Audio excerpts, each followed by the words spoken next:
Bonjour et bienvenue dans votre émission Itinéraire Entreprise, diffusée sur Le Figaro. Aujourd'hui, j'ai le plaisir de recevoir Géraldine Baudot-Visser. Bienvenue. Vous êtes docteur en pharmacie et présidente d'Atesia et vous êtes accompagnée de Lucie Clouin-Motte. Bienvenue également. Docteur en pharmacie et directrice des opérations d'Atesia. Atesia qui est un cabinet de conseil et d'expertise en affaires réglementaires et pharmaceutiques dédié aux industries de santé. On va commencer avec vous, Madame Baudot-Visser. La crise sanitaire n'a cessé de mettre en avant les industries de santé et plus particulièrement le secteur pharmaceutique. Quel est l'état des lieux de cet écosystème ? Donc cet écosystème a été réellement mis en avant avec la crise sanitaire Covid, notamment avec les vaccins, des nouvelles thérapies d'innovation qui ont été mises à disposition des patients et notamment l'ARN messager. Et justement, la législation française a une particularité sur ce sujet, c'est qu'elle est particulièrement stricte et innovante. Qu'est-ce qui la distingue selon vous du cadre juridique européen et des autres législations nationales qu'on peut observer autour de nous ? Alors évidemment, on évolue dans un environnement européen, on applique des réglementations européennes.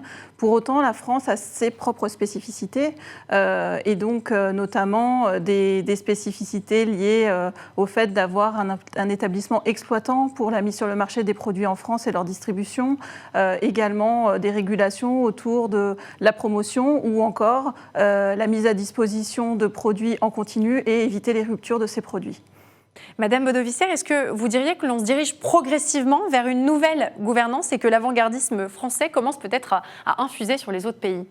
En effet, tout à fait. Donc, la France est assez précurseur sur certaines législations et notamment, Lucie en parlait juste avant, la rupture des médicaments en France, en Europe et également dans le monde montre que la France a pris des orientations assez strictes dans notre environnement de santé pour pouvoir, on va dire, avoir des stocks de médicaments pour les patients.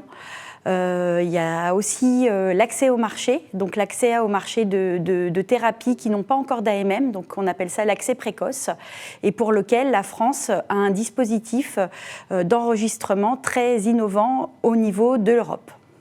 Alors, Madame Clouin-Motte, chez Atesia, vous êtes pharmacien de profession et d'ailleurs, vous montrez l'exemple toutes les deux aujourd'hui en plateau. Ça fait donc partie intégrante de votre ADN. Quel est votre rôle et comment est-ce que vous accompagnez justement les industries de santé en gardant bien ça en tête ? Justement, on les accompagne pour pouvoir mettre en musique leurs activités tout en respectant la réglementation et donc on peut les accompagner par exemple pour préparer des dossiers pour mettre à disposition les médicaments dans le cadre de l'accès précoce, également pour évaluer les produits de leur portefeuille pour identifier s'ils sont médicaments d'intérêt thérapeutique majeur et si des mesures de gestion des pénuries doivent être mises en place spécifiquement et également pour vérifier que la promotion autour des médicaments est en conformité avec la réglementation. Votre ADN, c'est également de mettre le patient au centre de vos activités. Est-ce que vous avez peut-être un exemple qui image justement cet ADN ? En tant que pharmacien, effectivement, on est tourné vers le patient et du coup, nos activités ont pour objectif de mettre à disposition du patient un médicament de qualité et également de lui fournir une information de qualité, que ce soit l'information qu'on peut retrouver dans la boîte, dans la notice ou qu'on peut mettre à disposition du médecin pour qu'il puisse prescrire, mais également les actions de promotion parce que le médicament est très régulé à ce niveau-là. Et justement, la logique de votre accompagnement, c'est donc de conserver le patient au centre et puis peut-être aussi de se souvenir que les produits sur lesquels vous travaillez sont des médicaments et donc qu'il faut le prendre en compte.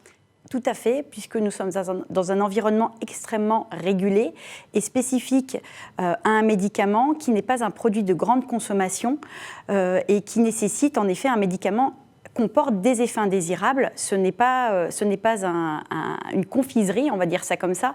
Il est important aussi de le rappeler et c'est aussi pour ça que c'est un environnement extrêmement régulé au niveau européen, mais également au niveau français. Et justement, au vu de ces notions abordées aujourd'hui en plateau, quels sont les prochains enjeux d'Atesia ?